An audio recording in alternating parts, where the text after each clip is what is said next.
The Falcons' 2022 season has been a success. We'll break down why without even knowing the results of the final four games, and we'll look ahead to the offseason to see who the Falcons will keep and where their key needs are. You are Locked On Falcons, your daily Atlanta Falcons podcast. Part of the Locked On Podcast Network, your team every day.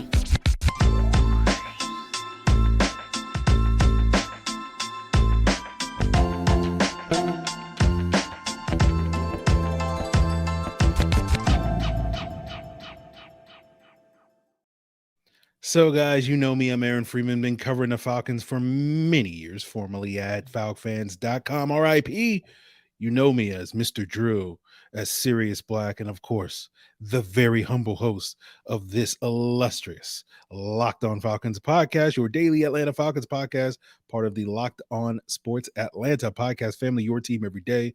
And today's episode of Locked On Falcons is presented by Prize Picks. Prize Picks is daily fantasy made easy. You just pick 2 to 5 players, and if they score more or less than their Prize Picks projection, you can win up to 10 times your money on your entry. First-time users can receive a 100% instant deposit match up to $100 with the promo code Locked On. That's prizepicks.com, promo code Locked On. And guys, we thank you for making Locked On Falcons your first listen each and every day. Of course, it's free and available Monday through Friday on a variety of podcast platforms, including Apple, Odyssey, Google, Spotify, and of course, on YouTube. Make sure you subscribe to Locked On Falcons on YouTube. Give us a like, hit that bell, and you will get the video version of the podcast the night before the audio drops. And of course, you can also check out all of the Locked On Sports Atlanta shows on Roku and Amazon Fire TV. Just download the Locked On Sports Atlanta podcast app on Roku, Amazon Fire TV. So, guys, because it's a bye week and we don't have a game to give a rapid reaction, I think it's a perfect opportunity to sort of look ahead to the offseason. And I know a lot of you guys are like, I need that Desmond Ridder content. And we gave you a whole bunch of Desmond Ridder content last week. So we will get more into that as the week unfolds. But if you're just looking for that Ridder fix, we discussed the reasons behind Mariota's benching. We discussed why the Falcons have been so patient with Desmond Ridder. We talked about what their plan is at the quarterback position, not only for the next 4 games, but beyond that. And of course, realistic expectations and potential scheme changes and tweaks that we may see over the next 4 games with Desmond Ridder under center versus Marcus Mariota. So all that and more is, in the past week here on Locked On Falcons. So of course, make sure you check us out on your preferred podcast platform. But before we look ahead to the upcoming offseason, we should look back at this season as a whole, even if it's not completely finished. And really the story of this season was, are the Falcons going to check boxes? And I feel like they were successfully able to check the biggest box that they needed to check this season. And that was, is this coaching staff good? Right. And I know that's a controversial opinion, especially given the 2021 post narrative that it's like, well, we know this coaching staff is good because how could they win 7 games with this bottom shelf roster, right? They must be good. And I've long proclaimed that as a sort of lazy narrative. When you look at sort of who they beat and how they won those games, that notion doesn't really hold up to scrutiny. Basically winning close games against some of the worst teams in the NFL does not mean that you're a well-coached football team, and instead most of the evidence kind of told you that, from the fact that they were getting blown out by good teams, is that you're probably not a particularly well-coached football team. And, the excuse that was made a year ago was, oh, well, we lack talent. And, I didn't really buy into that, again, not because I thought the Falcons were loaded from a talent standpoint on the roster, but like we see every year where teams that are not particularly talented, are very competitive football teams. We saw that last year with the Lions. We've seen that this year with the Falcons, right? That's proof that that notion doesn't really hold a ton of water. And, the fact that the Falcons were in every game this season, minus that Bengals game, despite not having great talent, not like their talent was this massive upgrade from last year to this year, I think it is further proof that they are a well-coached football team. And, the narrative a year ago was, once we get cap space, we're going to be good. And it's like, my thought was like, I don't really buy that either, because, if you can't elevate, these veteran minimum players, why should I believe that you're going to be able to elevate, the $20 million a year players? And I know that notion may be confusing to some of you, but, if you can only succeed by signing some Pro Bowl caliber player, that's not really your coaching elevating the talent. That's the talent elevating the coaching. And so when I look at this season, I feel like the Falcons have successfully shown that they can elevate talent. You see that especially with how effective their running game has been, despite the fact that you don't look at this offensive line and this running back room and, tight ends like Parker Hesse and whatnot and say, oh, this is a super talented group. It's not, certainly not untalented. But they're not a top 5 rushing team because they have top 5 rushing talent. And you also see that evidence from the fact that you see growth and development from, some of the 2019, 2020, and 2021 draft picks now that they've gotten more time under this coaching staff. The fact that, we've had a revolving door of journeymen at the left guard position all season long, and it really hasn't, hurt this team in any major way. And I think that's a testament to some of the great coaching that, Dwayne Ledford, the offensive line coach, is doing. Particularly, you're looking at some back-end roster guys like a Parker Hesse, like a Kidero Hodge, that they've been able to turn into guys that were barely able to make NFL rosters a year ago to guys that are, legitimate role players in their offense this year. And so the other thing that I think, bodes well for this coaching staff is that they were able to learn from some of the mistakes that I think they made a year ago. And whether that's playing guys in the preseason or getting some of these younger guys reps early in the season, Desmond Ridder aside, of course, I think is big improvements from where they were sort of managing things a year ago. And so I think we can go into the offseason now, a lot more confident that, Arthur Blank can sort of, go up to Terry Fontenot and slap some, money into his palm. And he's like, go buy yourself something real nice, And so, the last thing I think we wanted to have this regime without them checking that box. The last thing we kind of wanted was to go into this offseason feeling like, I don't know if this coaching staff is particularly good. And then they go out there and spend all this money locking themselves into a bunch of bad contracts. And then they wind up getting fired a year or two because, their quote unquote mediocrity gets exposed after that point in time. And then you're kind of stuck in the same place that you were when they first got here, where you have a brand new coaching staff coming in, and they have to basically spend, a couple of years kind of cleaning out the trash, so to speak, from the old regime before they can really start to build in earnest. And so I feel like we're not going to fall into that trap. Now, that doesn't necessarily mean that I'm going to sit here and heap, all the praise on this regime as of yet. I'm not going to sit here and say things like, I feel great about this regime and, just give them time. And in a couple of years, they're going to be hoisting Lombardis here in Atlanta. I'm like, okay, well, before I start, heaping that type of praise on them, like, you got to figure out the quarterback position. And obviously we're looking at you, Desmond, when it comes to that. And then you got to rebuild this defense. And, if they can accomplish that, and I think we might see them starting to do some of those things and checking those boxes this offseason, then we can start, being a lot more, or at least me, I can start being a little bit more willing to start buying into that level of hope and optimism about, Super Bowls and whatnot, and being potentially in the cards. And so we'll see if, they can accomplish that. I certainly feel like we're sitting here feeling pretty good that we're in competent hands, that they have the potential. If they can build those things, we'll sort of see how things develop in the future. But I think things are looking up for the Falcons, which I don't think were necessarily the case, this time last year. So we will leave it there. This look back at the season and look ahead to the offseason and talk about, the players that are currently on the Falcons roster that may not be on the roster with some potential cap cuts, as well as some of the players that we may be priority resignings or may let hit free agency as we continue today's Locked On Falcons episode. But of course, Locked On Falcons, guys, is part of the Locked On Sports Atlanta podcast family, where you can find multiple shows, A to Z with Mark Zeno, Hitting Hard with John Chuckery, ATL Day Ones with Jarvis Davis and Tanitra Batiste, all breaking down the local sports, whether it's the Falcons, the Braves, the Bulldogs, the Hawks, as well as national headlines, all on the same podcast feed, which you can find on your preferred podcast platform and on YouTube. And if you subscribe to Locked On Sports Atlanta on YouTube, you can also check out the Locked On Falcons postcast, where Jarvis Davis and myself come at you live immediately after that final whistle each and every Sunday to give you our lowdown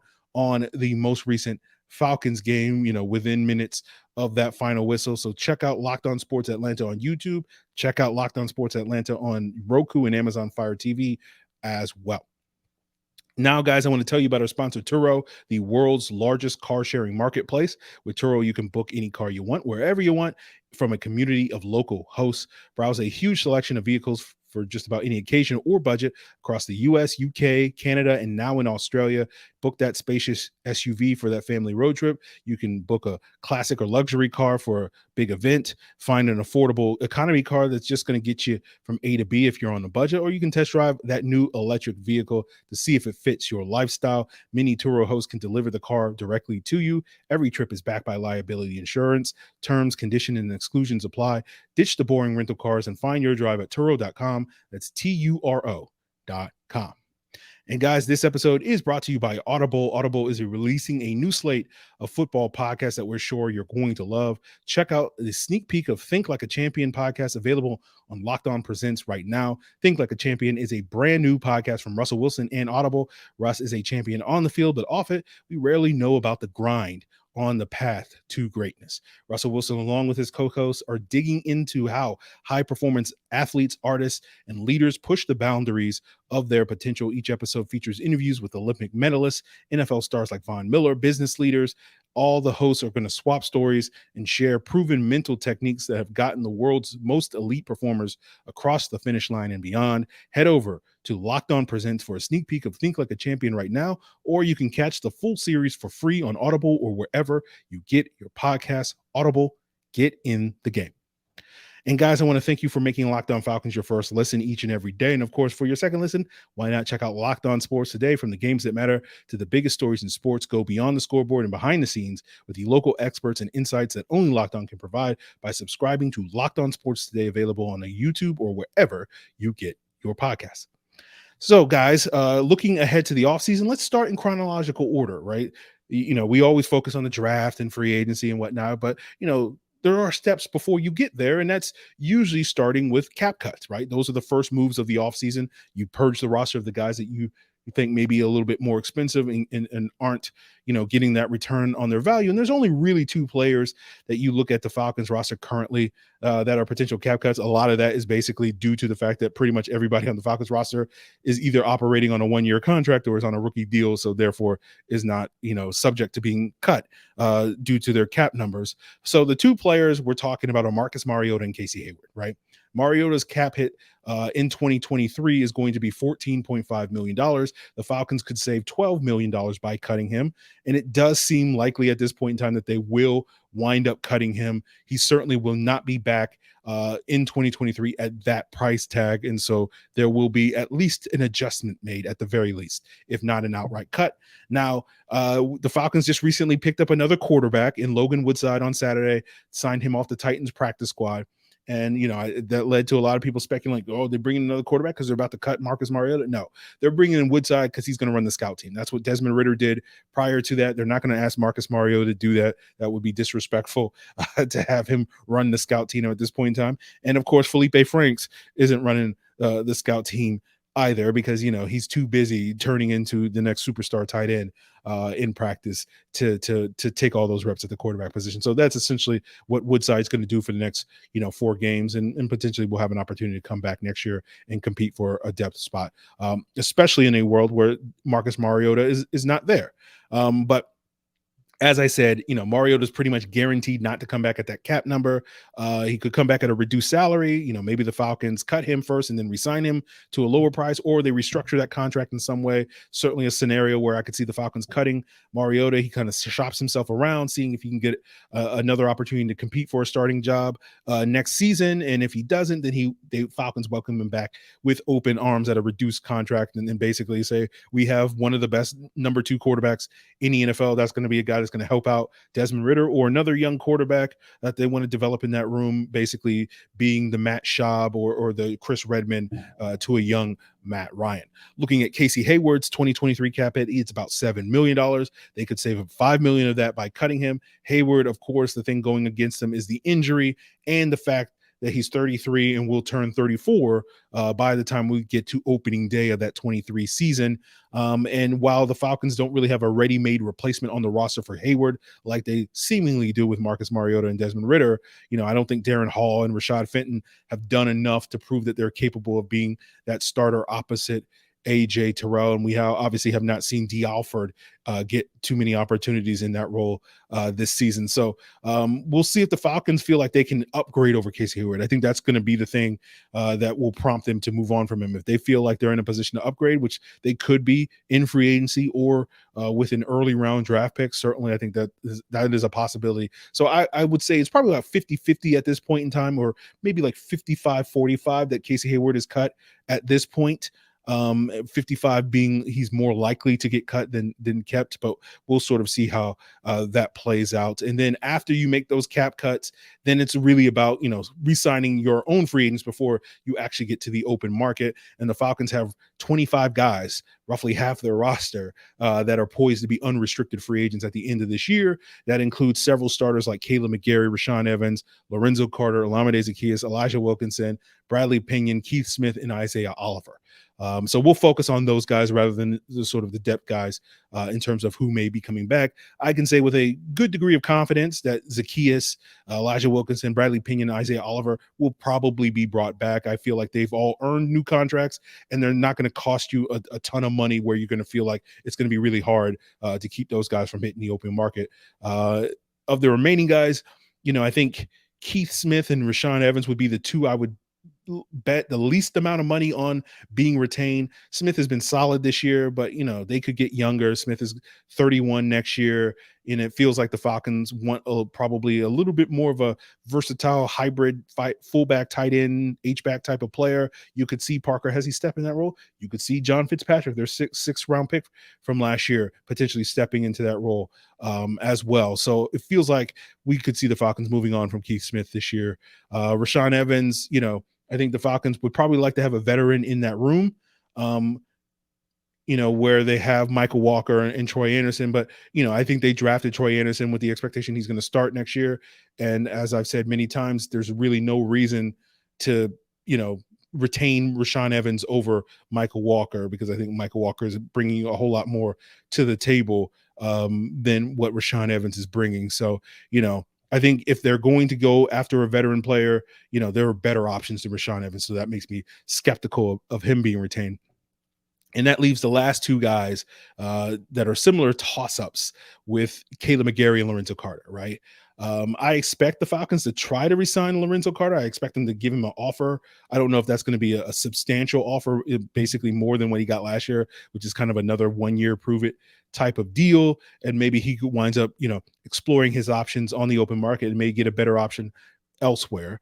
It's similar to kind of how with, Anderson with Evans, the Falcons drafted D'Angelo Malone last year, presumably because they want him to inherit Lorenzo Carter's spot at that outside linebacker position. But unlike Anderson with Evans, I don't think we've seen enough from Malone to feel great. Like, oh yeah, he's definitely going to be given that opportunity to start next year. Maybe, certainly the next 4 games could impact that. So, the Falcons could certainly have better options in free agency in the draft. I certainly think they can find someone pretty easily that's a better pass rusher than Lorenzo Carter this offseason, but I don't know if they're going to find someone who's a better fit with all the sort of coverage stuff and the Sims and creeper stuff that DMPs like to run. I think Carter does fit into that role particularly well. So I think it makes sense for the Falcons to bring him back as a role player, not necessarily as a starter. Kaleb McGary is going to be a big question mark if the Falcons retain him. I do expect the Falcons to try and retain him. If they ran it back with last year's starting 5, it totally makes sense, given that this year's starting 5 has been much better than last year's, that they would run it back with these guys, which is part of the reason why I think Elijah Wilkinson will be back. But despite being, resident of McGary Island guys, I think the Falcons should be somewhat wary of paying Kaleb McGary this offseason. To me, with the Falcons offensive line, they were kind of forced to deal with the inherited pieces from the previous regime along their offensive line due to their cap constraints, and they won't be forced to do that this offseason, right? Now, it isn't a particularly great free agent offensive line class, But there will be players that I think give you similar options to what Kaleb McGary has turned into, in guys like Mike McGlinchey and Jack Conklin that are roughly the same age as Kaleb McGary, and because they entered the league a lot younger, have been playing at this same comparable level as McGary for much longer. So while I've been stuck on McGary Island this entire time, I've been sending out an SOS, right? And so now you finally see a ship on the horizon, and you can either decide to, just sit here and chill on the beach, or you could actually go, light that signal fire and get off of this island. And I feel like now is your chance to do so if you're the Falcons, if you get my drift on this analogy. So if I'm being honest with you now, if it was me, I would be lighting the signal fire and getting off this damn island. But my expectations for the Falcons is they're just going to kind of chill. They've grown accustomed to eating and drinking all these coconuts at this point in time, and they wouldn't know what to do if they went back to civilization, if you get my drift. So, I think that boils down to really a preference issue. I won't be like, oh, that's a terrible decision to re-sign Kaleb McGary. I think there's absolutely reasons to keep him. I think there's reasons to let him walk. I'm sure those will be things that we explore later in the offseason once it approaches. So certainly you want to subscribe to Locked On Falcons and make it your first listen on your preferred podcast platform as we unfold that, once we get to January, February, and March, of course. But we'll wrap up today's episode looking at what are going to be the team's biggest needs once we decide to resign all these players and cut these guys, now that we're potentially going to be in free agency and willing to spend, bajillion dollars that the Falcons are likely to have. Where are the biggest needs that the Falcons are very likely to address? And I think most of those will come on the defensive side of the ball, and we'll get into and break exactly why that is as we wrap up today's Locked On Falcons, guys. But before that, I want to tell you about Prize Picks, a fun new way to play daily fantasy. You just pick 2 to 5 players, and if they score more or less than their Prize Picks projection, you can win up to 10 times your money on your entry. It takes less than 60 seconds to play. And the great thing about Prize Picks is you're not competing against other people. It's just you versus the projections. And whether it's NFL, NBA, World Cup, NHL, college basketball, college football, esports, Prize Picks has it all. It's safe, it's fast, it's easy. It's currently in operation in over 30 states in the US and Canada. All you got to do is download the Prize Picks app or go to prizepicks.com to sign up. And first-time users can receive a 100% instant deposit match up to $100 with our promo code Locked On. That means if you deposit $100, Prize Picks will give you another 100 to play with. Don't forget that promo code Locked On at sign up for an instant deposit match up to $100. So, guys, as we wrap up today's episode, looking at the biggest needs, I think the Falcons' biggest needs and where you will see a lot of them addressing, especially in free agency, is going to be on the defensive side of the ball, right? Now, I think you're pretty good on offense, right? Obviously, we're making a big assumption that we're going to feel pretty good about the quarterback position by the end of the season after Desmond Ridder starts the next 4 games.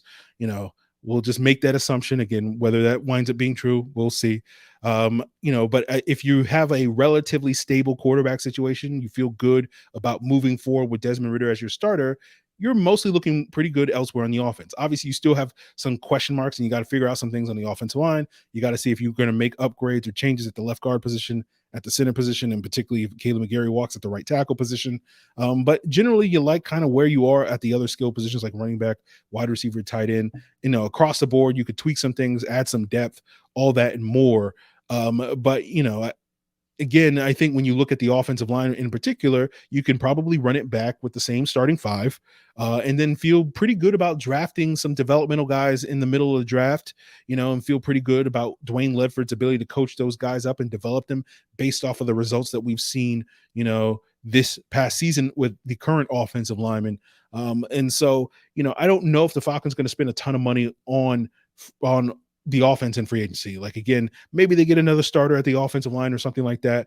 But other than that, I don't see a lot of their money going to the offense. Instead, I see the bulk of their free agent spending revamping that defense. And, I think it starts up front. We've been talking for years that we need to build up that front. You look at the D-line, you feel good about Grady Jarrett. You feel good about Taquan Graham. You look at the edge rusher room, you feel good about Arnold Ebiketie. You're hoping that you can get more out of D'Angelo Malone in the future. But outside of those four guys, you don't really necessarily look at that room and feel great about that. There's other guys that are bodies at this point in time, role players, etc., like a Lorenzo Carter, like an Abdullah Anderson, but nobody you're like feel like, oh, we should hitch our wagon to this guy long term. And so when you look at the fact that the Falcons on game day have 9 active D linemen and edge rushers combined, and you only feel good about 4 of those guys, that's basically telling you need to go out there and probably upgrade 4 or 5 spots this offseason. And you're not going to be able to do that solely in the draft. So it probably means you're going to have to spend, money up to upgrade that front in free agency for at least 2, if not 3 of those spots, if not more. So, I feel like when you guys ultimately start asking me what's our biggest need, I'm like, it's getting that D line and that edge rusher group, upgraded significantly. That's really where I would like to see the Falcons pour, backing up, several dump trucks to upgrade that position. Now you look elsewhere on the defense,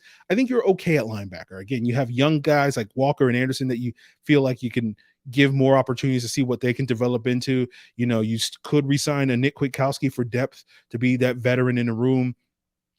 And you probably could use another body there, but I don't know if you feel like you have to make a major investment at that linebacker position that really, like, if you can upgrade, add some beef up front that can help keep these linebackers clean, you can feel a lot better that we can get more out of this linebacker group than we're currently getting just by building up the supporting cast around them rather than, going out there and upgrading that position. Now, if the Falcons stumble across a Luke Kuechly type of player, no one's going to complain if they wind up investing in that guy. But obviously, I don't think it's something that is going to be a priority on the defense side of the ball. And one of the few positions that I don't think is going to be a priority on the defense side of the ball. Now, cornerback, of course, is going to be a question mark owing to our previous conversation about Casey Hayward and whether he's brought back. And if he's not, then you do need to find a starter opposite AJ Terrell. I think Hall and Alford give you some young depth. So you don't have to feel like you have to draft a guy, but certainly if you are going to draft a guy, especially a guy that you feel like can be a starter and be a high level CB2 across from AJ Terrell, that's going to be a first or second round pick. So, I don't see them drafting waiting to like the 3rd, 4th round and drafting corner and feeling like that's going to really move the needle for you. Or of course you could still make that splash in free agency and you do have the money to spend there.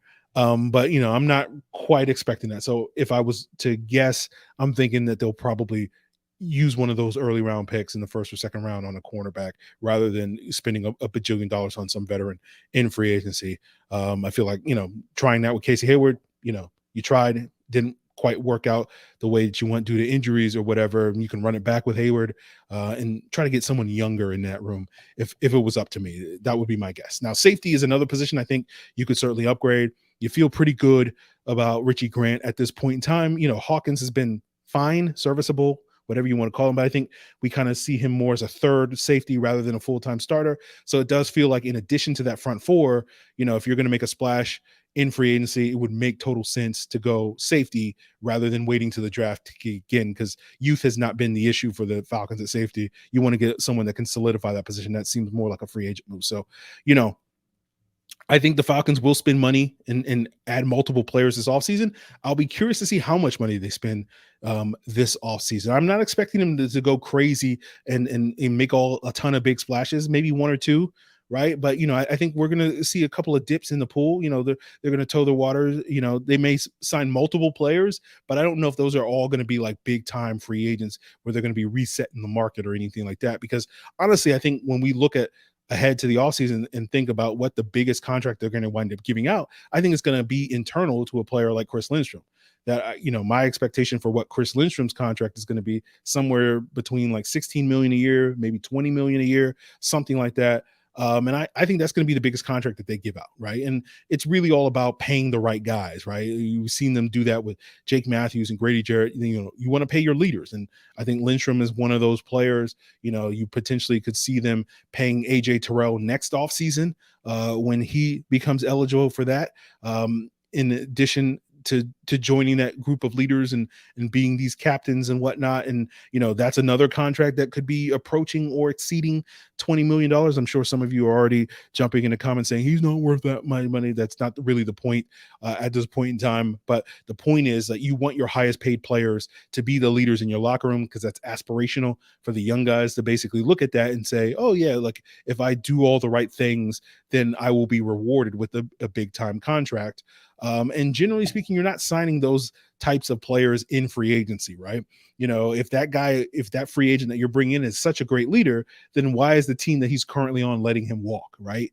And if he is that leader, there's probably a reason why he's hitting the open market, and there's some major red flag with him, like he's an older, declining player that's not really worth big guarantees anymore, or maybe has some major injury concerns that makes it a little bit worrying to guarantee a whole bunch of money for him. And this is why, historically speaking, guys, like winning the offseason, as they often call it with the teams that spend a lot of money there, rarely works out, right? Free agents are essentially mercenaries, right? And you don't really want mercenaries leading your army. They're the rank and file soldiers, if you get my drift on that one. So I kind of think because of this probably puts a cap on the type of contracts that the Falcons may wind up handing out. That if Lindstrom is making, say, 16 million plus a year, alongside Jarrett making 16 million and Jake Matthews making 18 million a year, you're probably not going to see the Falcons giving out bigger contracts than that this offseason. So maybe it caps out at like 15 million a year to their biggest